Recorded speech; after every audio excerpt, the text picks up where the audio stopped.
Saudara, maraknya kasus online scamming, Kementerian Perlindungan Pekerja Migran Indonesia mengungkap bahwa ada 5 penerbangan ke Kamboja dalam 1 minggu.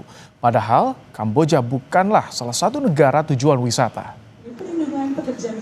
Berdasarkan temuan tim yang dikirim ke Kamboja, terdapat lonjakan tren warga negara Indonesia yang kerja di Kamboja, termasuk adanya kemudahan pembuatan visa self-employed yang memungkinkan seseorang datang ke Kamboja dengan status seolah-olah bekerja mandiri. Wakil Menteri P2MI Christina Aryani menilai temuan ini berpotensi dimanfaatkan praktik online scamming.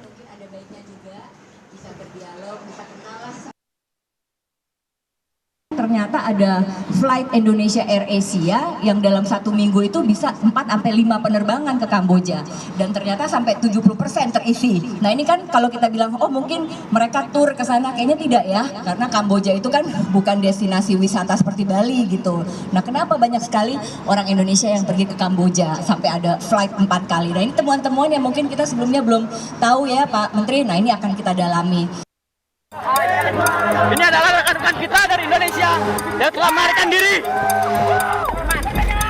dari sebuah penyiksaan, dari sebuah company. 110 warga negara Indonesia yang bekerja di Kamboja terlibat kericuhan saat mencoba melarikan diri dari sebuah perusahaan online scamming berkedok bisnis digital di kota Kreitum, Provinsi Kandal pada 17 Oktober lalu. Kementerian P2MI melaporkan 97 dari 110 WNI melarikan diri dari perusahaan tersebut, sementara 13 lainnya berhasil dikeluarkan dari area kerja. Saat ini mereka berada di rumah detensi migrasi Phnom Penh untuk proses pendataan dan pemeriksaan sebelum dipulangkan ke Indonesia. Menteri Luar Negeri Sugiono menegaskan pendampingan WNI masih jadi prioritas. Namun, tak semua WNI yang jadi korban online scamming ingin kembali ke tanah air. Kita lihat nanti kebutuhannya seperti apa, apakah semuanya mau pulang atau tidak, gitu kan. Karena ada juga yang kita pulangin ternyata tidak mau pulang, kan seperti itu. Kita lihat aja terus nanti, monitor. Masing-masing punya alasan. Direktur Eksekutif Migran Care Wahyu Susilo menilai kericuan itu sebagai bentuk ekspresi protes karena 110 WNI tidak dipekerjakan sesuai yang dijanjikan. Mereka yang dijanjikan bekerja di Malaysia justru dikirim ke Kamboja dan bekerja di perusahaan online scamming. Itu bisa dikonfirmasi karena kemudian ekspresi mereka ya melakukan perlawanan, melakukan protes seperti itu mereka merasa bahwa itu tidak sesuai dengan iming-iming yang dijanjikan. Jadi skema iming-iming mereka biasanya dipekerjakan di sektor teknologi digital atau sebagai customer service seperti itu, tapi nyatanya di sana mereka dipaksa untuk melakukan penipuan, melakukan scamming online.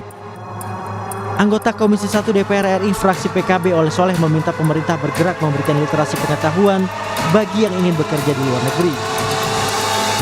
Bagaimana pemberian paspor, pemberian visa juga ini dilakukan secara ketat. Ya. Jangan sampai paspor diobral gara-gara hanya dia sebagai pengangguran mencari pekerjaan ke luar negeri, lalu ada rasa iba lalu dikasih. Selain upaya memulangkan seluruh WNI yang menjadi korban bisnis online scamming, pemerintah tengah menelusuri agen penyalur WNI ke Kamboja. Tim Liputan Kompas TV.